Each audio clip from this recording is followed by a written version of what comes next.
From the Detroit Free Press, I'm Robin Chan with continuing coverage of the shooting at Michigan State University.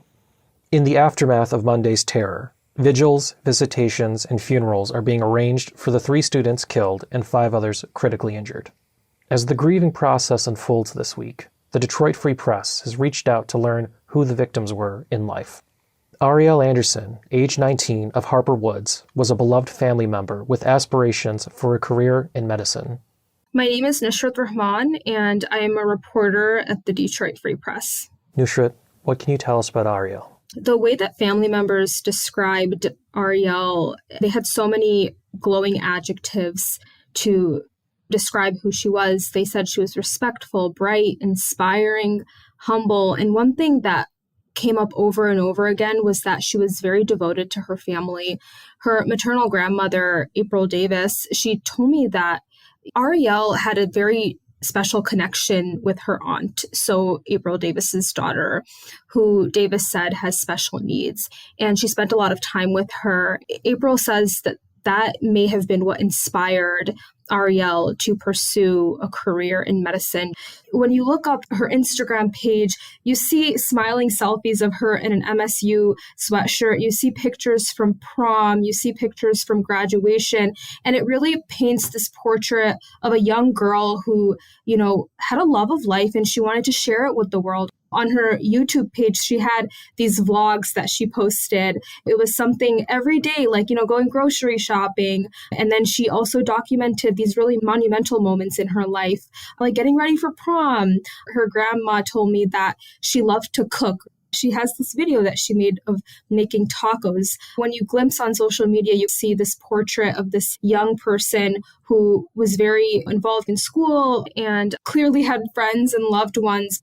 A spokesperson from Comerica Bank, where Arielle's mother worked, issued a statement Tuesday evening and on behalf of the family, reiterating how precious Arielle was as a granddaughter, as a sister, as a niece, a cousin, a friend. She was passionate about helping her friends and family, assisting children and serving others. They just reiterated what family and friends have been saying about her aunt and her grandmother. They described Arielle as being someone who had big dreams and a vision for becoming a doctor. Thank you for your time, Nusrat. Thank you so much. Appreciate it. Alexandria Werner, age 20 of Clawson, was a talented athlete and admired leader. I'm Violet Ekonomova, and I'm an investigative reporter at the paper. Violet, Alexandria sounds like she had quite the presence in her community. Who did you talk to and what did you learn? So I spoke with 2 people about Alexandria. Her former high school principal, who is now the superintendent of the school district where she was enrolled, Clawson Public Schools, Billy Schellenbarger. And I also spoke with a former teammate of hers from high school. The main thread that emerged was that she was really an exceptional young woman. She was a leader among her classmates. She was on the equivalent of Clawson High School's student council, whose members are selected by teachers at the school because they embody the culture that they would like the school to have and really set a good example.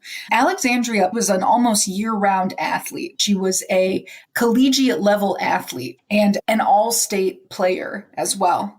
She comes from a family that is just very engaged in the town of Clawson. It is a tight-knit community. Her mom teaches elementary school in the district, and her dad is the school board's treasurer. He actually was a Clawson High School graduate himself.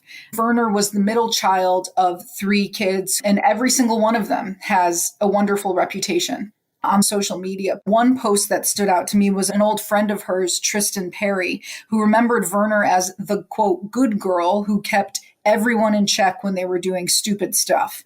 He had this line that really stuck with me and was really echoed in the other interviews. Al was always the best of us. Schellenbarger actually knew Werner since she was 5 years old when she was enrolled in his youth basketball program. And he went on to be her high school principal and even watched her collect her diploma. In Schellenbarger's words, she was a, quote, 20-year-old who was following her dream at the school of her dreams. Violet, we really appreciate you taking the time to talk with us. Thank you. The 3rd victim of Monday's rampage is Brian Fraser, age 20, of Grosse Pointe. Brian Fraser was a leader. From sports teams to church programs, fraternities to classrooms, Fraser was loved, and those who knew him felt his impact. St. Paul on the Lake Catholic Church posted on its Facebook Tuesday afternoon and said of Brian, quote, "His light shined bright with love, leadership, and kindness in the classroom, athletics, and within the St. Paul community," end quote. Fraser was special, the church wrote, and he was tragically lost, quote, "far too soon," end quote. Fraser graduated from Grosse Pointe South High School in 2021. He was an athlete in lacrosse, swimming, diving, and baseball. The school swimming and diving team posted on Facebook that, quote, "Brian had an infectious smile and sense of humor that could light up the pool deck and bring laughter to the entire team," end quote. In college, he was the president of MSU's Phi Delta Theta fraternity. The fraternity said in a statement, quote, "Brian was our leader and we loved him. He cared deeply about his Phi Delta brothers, his family, Michigan State University, and Phi Delta Theta. We will miss Brian and mourn his death deeply," end quote. A GoFundMe set up to raise donations for Fraser's family describes Brian as, quote, "one of the sweetest and most genuine people out there," end quote. By Tuesday afternoon, loved ones began leaving gifts on the Fraser family's doorstep. Fraser's family is still processing the sudden loss. Michaela Fraser, Brian Fraser's sister, told the Free Press on Tuesday that their family isn't ready to speak, but she doesn't want her brother's name forgotten. She said, "He was a light in their lives."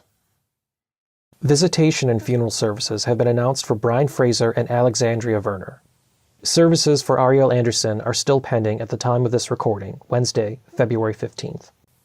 You can find further details on the announced visitation and funeral services by heading to freep.com. As the stories and details continue to develop from the shooting at Michigan State University, stay with freep.com for the most up-to-date coverage. freep.com.